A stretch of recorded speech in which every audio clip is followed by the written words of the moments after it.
An oversized family pet is causing an oversized problem. It is chaos. Time to call Pet Trainer 911. Leave it. Hope can sometimes be the best medicine, and in this case, the prescription calls for Joy and Clancy. And searching for a new kitten, we have the perfect match. Today on Animal Attractions.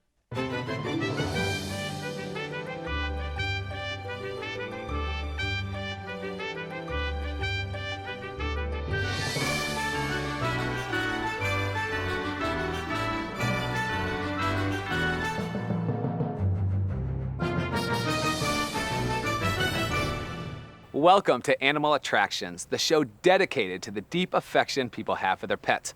I'm Alex Boylan, and this here is Bailey. We got a great show lined up for you today. No one likes to be sick, especially kids. Sadly, those long days in the hospital don't include much joy. We're gonna meet a very special dog, Clancy, and her owner, who are turning those frowns upside down. But first, we're gonna meet a very frustrated family whose chaotic canine is tearing their peaceful home apart. They need our Pet Trainer 911.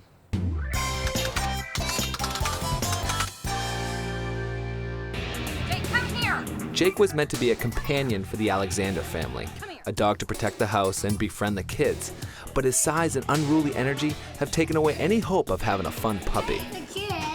If he can't stop knocking the kids over, stealing food out of their hands, and just being a menace, he may find himself out on the streets. He's only 3, so he has a lot of puppy left in him. And when you have 100 pounds of puppy running around your house, it is chaos. But he's a big dog and was rambunctious.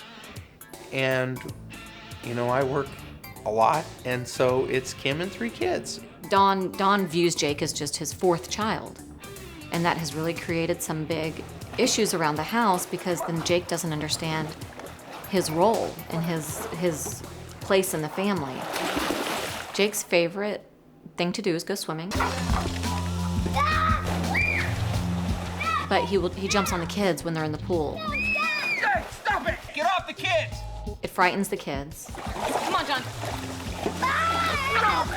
It frightens the baby. There's been plenty of times when I've had to jump in the pool fully clothed because he's jumped in the pool. And, you know, he's near one of the kids and the kids can't get away from him. And it all starts from him pushing his way past me through the gate. Back!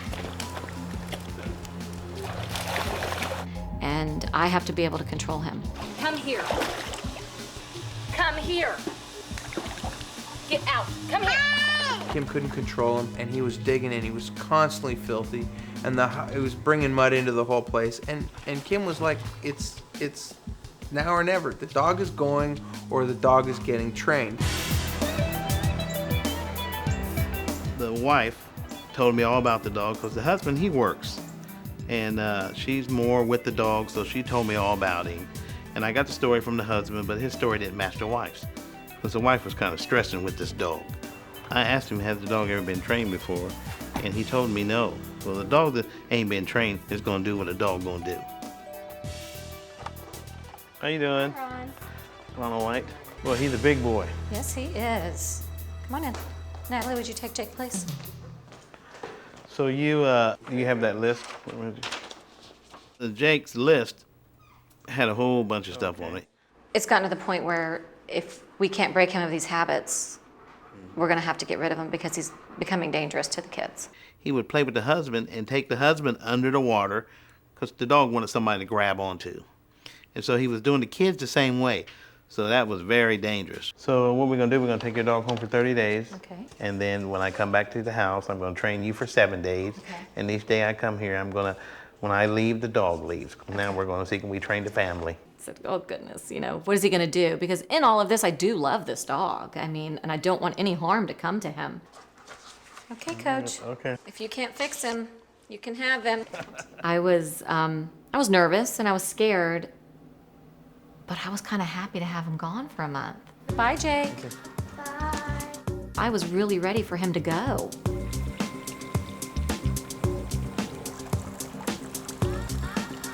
Coach White believes in training dogs in his own home because that's the environment the dog will be returned to. In this case, the White family pool turns into the perfect training tool for Jake's turnaround. And it's practice every day. Every day we working. Wait. The sit down, stay, leave it, drop it, it all comes together. Heel. We would take him around the pool and work on him, make him wait. Stay. He couldn't get in it till I tell him, and then when I got in it, he couldn't follow me till he called in to come in. Come here. Come here. Good boy. And when we tell him to get out, he got to go out. Let's go out. Out. Out. Out. Well, after 30 days, I called the owners up and asked them, are they ready? They said they were ready, and I said, we on our way. When Ron brought him back, I cried because I couldn't believe that that was my dog. Hey, boy. But I was really skeptical that he was going to listen to me. Tell him, come here, say heel. Heel, just heel. start walking with him. Now turn back towards me. To your right. So when I'm at the pool gate, how do I make him not barge through me and, run through the gate?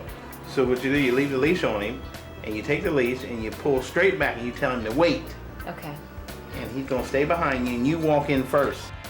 Then when you go in, you tell him it's okay. Okay. And you practice that. So no matter what door I'm going in, Make him wait. I go first. That's right. We work with the husband, work with the wife, and we showed the kids how to make him sit. And the little girl, she told him down, and he went down. Okay, do it again. There you go. There you go. He shows you what commands that the dog has learned, but he shows you how to work the dog, as he calls it. But basically what he's showing you is how to guide the dog's behavior. But each command is set through repetition, and it's very simple. And with respect to the pool and all those other issues, it's a matter of him then showing you what you need to do to train the dog or modify or hold the behaviors.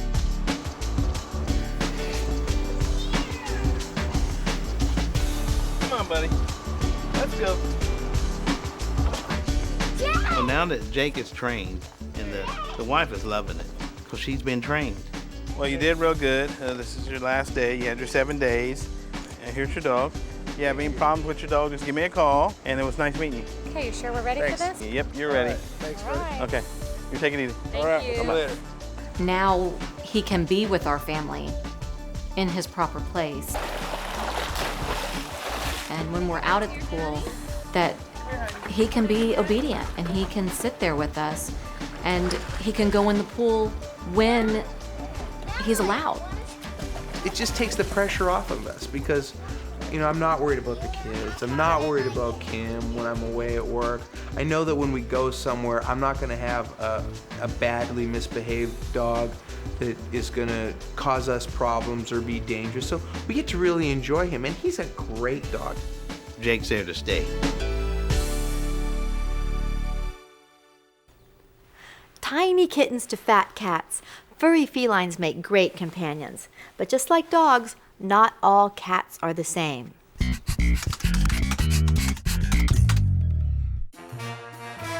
There are arguably 35 to 45 different registered breeds, all with different personality traits and behaviors. So how do you pick the right cat or kitten for you? There are a lot of assumptions about kittens and cats, which might lead people to pick the wrong kind, or just not be prepared for cat ownership. Cats are such a popular choice for pets because they can be extremely social, cuddly, playful, and interactive, all descriptions that also fit dogs. But since cats aren't pack animals like the dog, they're easier to care for in that they are more independent. If they have their basic needs like food, water, a litter box, a nice place to sleep, some toys, and maybe a fun window to look out of, they are perfectly content when left alone. Oh, the choices! There are playful cats, cats that enjoy their space, higher maintenance cats, self-sufficient cats, and cats that are a combination of all these things. As when picking any new pet, you first need to think of your lifestyle. What's your work schedule like? Do you have kids or other pets? Do you travel a lot? Do you enjoy grooming your cat? What exactly are you looking for in a kitty? Cat breeds can be divided into two categories to make your decision a little easier.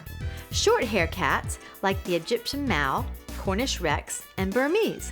Then there's the long hair, like the Himalayan, Persian, or Siberian, whose thick coats were needed to protect them from their native cold climates.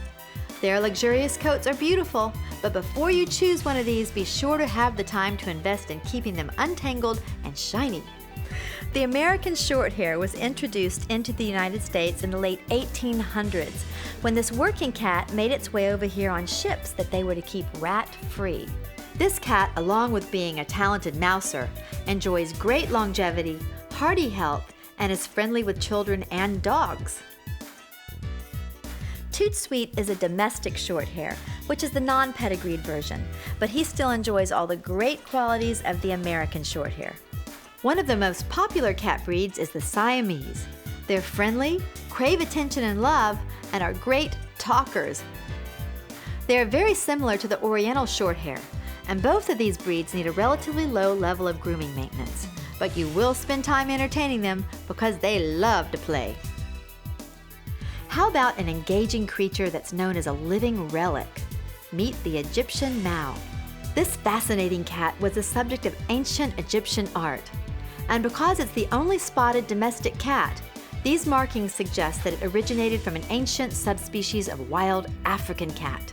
So if you're seeking a playful, beautiful, clean partner, the Siamese, Oriental Shorthair, or Egyptian Mal are high contenders.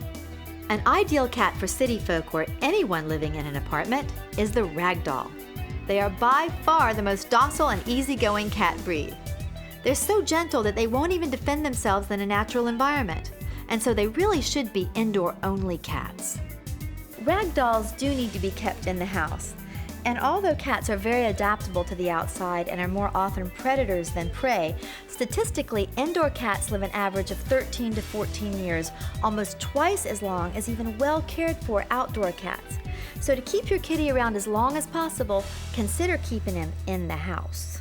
If you have allergies and are still set on a kitty, the Cornish Rex and Devon Rex are considered by experts to be hypoallergenic breeds, which means they are less likely to induce allergies. But of course, check with your doctor before adopting any pet that might be a problem. A cat without a tail? A cat known as a dog cat? If this sounds interesting, the Manx might be for you.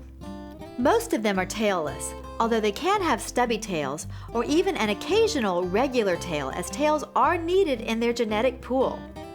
Aside from the tail situation, they have an unusual look in that their back legs are much longer than their front, giving them a characteristic bunny hop. Fantastic companions. They're known as the dog cat because of their strong desire to be with people. They love to follow you around and help you. And here's another interesting breed, the Scottish Fold. Their name refers to their ears that fold downward and forward onto their round faces. They're hardy cats like their Scottish barnyard ancestors. The original one was a farm cat named Susie that a shepherd used to selectively breed to create this unique Scottish fold. Like mutts, there are countless combinations of cat breeds waiting to be adopted from shelters. If you decide to go this route, consider the traits of the breeds that might have gone into the cat you fancy. Pick it up and see what kind of handling it loves or will simply tolerate. Feral or wild rescued kittens can also make good pets, as Toot Sweet here was a feral. They're just as trainable as socialized kittens, but the big downside is that they will always have that wild streak and will probably always be afraid of strangers. Whatever you choose, from purebred ragdoll to feral stray, if you select wisely and consider your lifestyle, chances are you'll find the perfect kitten just for you.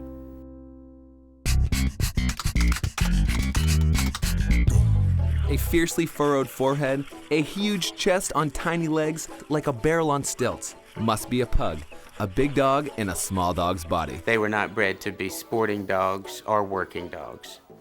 They're for the couch, down by your feet. That's all they were bred for, is to be companion animals. Pugs have been around since about 400 BC, originating in China and gradually waddling their way to Europe. Some trip on those legs. They were brought into Holland through the Orient, through Marco Polo. and they were given to ladies in waiting as gifts, as tokens of their esteemed beaux. Whatever the legend, these faithful little guys have personality to spare. Pugs are great communicators with their faces, their ears, their noses. They will let you know what they want, especially around dinner time. But the short snout that gives rise to the pug's signature snore also causes some problems for the breed. The first thing we should mention is their eyes. They're displayed prominently out in the front of their face. They have very little protection against injury. They also tend to dry very easily. We see pug eyes with puncture wounds and scratches on the cornea. It's a very common event. Also with pugs and all brachiocephalic breeds, we have the very obvious problems with both breathing and with dealing with heat. So if you live in a warmer area and you're thinking of owning a pug, it should be an indoor dog. They cannot tolerate the outdoor heat. Because they are better suited to indoor life, they make great apartment pets. They are low care, easy maintenance dogs who just need brushing once a day. You have to really pay attention, especially to these creases in their faces, because they can be irritated if there's a buildup there. Otherwise, they're very low maintenance dogs. They're easy to get along with. They love to eat, so you have to watch their diet. But if you're looking for a little dog with a big heart and irresistible mug, consider the pug.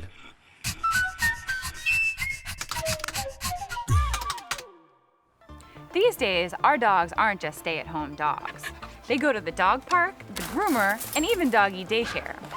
Although this may be good for socialization, there are things that they can pick up from other dogs when they're there.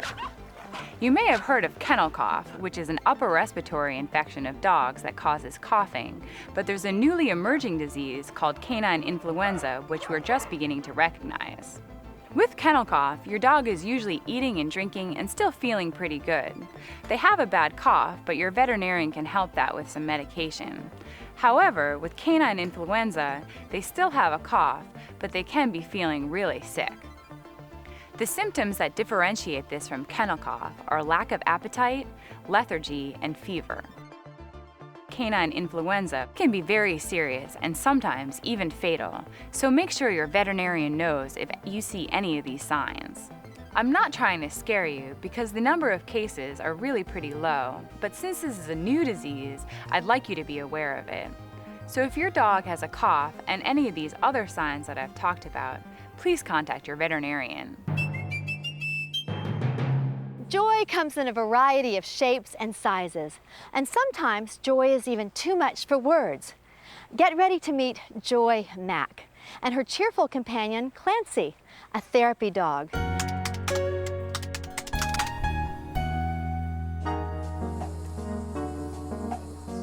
I've read a lot of literature about therapy dogs, and I know their temperament needs to be calm.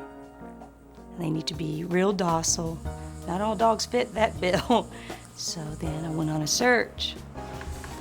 Very frustrated, I finally went to Carolina Collie Rescue, and I found my dog. I know the dogs have to pass some very hard tests for behavior and for cleanliness and things along those lines. Tests that a lot of dogs wouldn't be able to pass, including mine.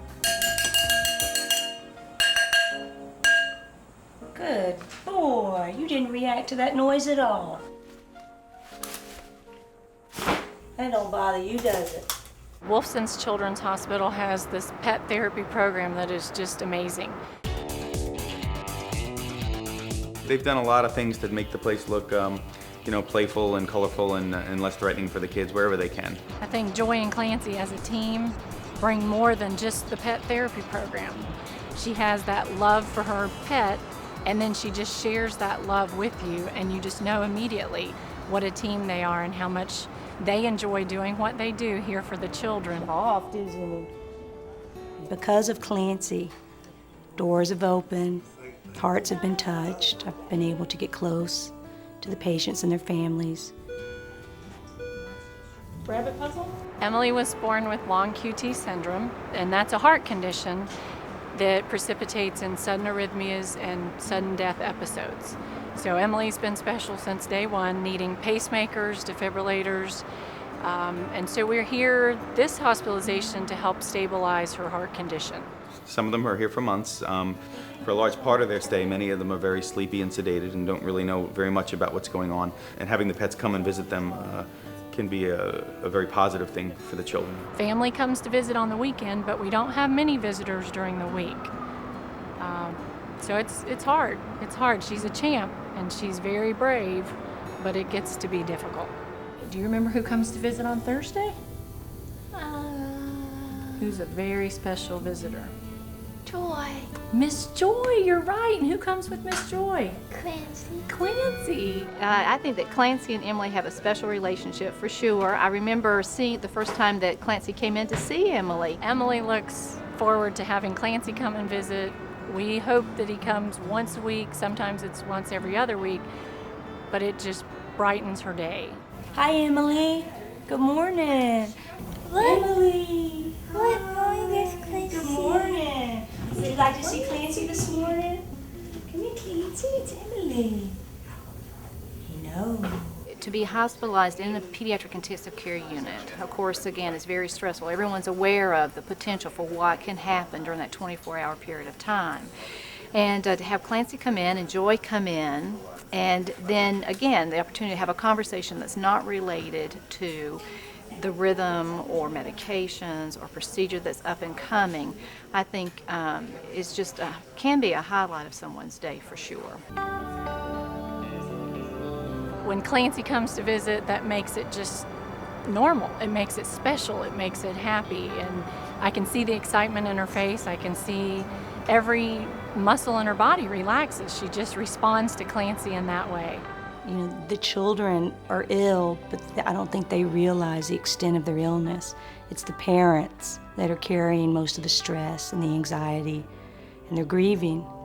So for them to see their sick child respond to Clancy, it really touches my heart.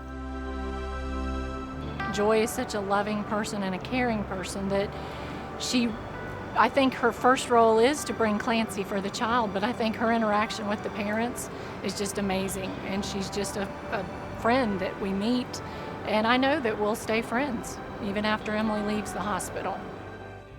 I know it's an effort to get the dogs prepared, to get them ready, prepared. They have to be bathed before they come, is my understanding. And then for the owner to have to, they have to have a certain dress. And then to take the time and the energy to come here really means a lot. It means a lot, I think, for the children, for the family, and for us who are trying to take care of these kids. So we as a group appreciate this effort that they do. Bye, Emily. Bye, sweetheart. You have a good day, okay? We love you. You have a hug. Hi, Clancy. We are touched by their bond as a pet owner and therapy dog, but I think just the love that they brought into Emily's hospital room, that love just came with them and they left it with us. Bye, Clancy. Bye. Bye. Bye, Clancy. I just say thank you, God, for my life. You never know what someone's going through. I know that this is my purpose. This is the reason that I'm here. I really feel it. And just to know that it's working, that I am connecting with people and that I am making a difference in their hearts by lifting their spirits and warming their souls, that means more to me than anything. It's the biggest gift, biggest blessing in my life. So lucky, so blessed.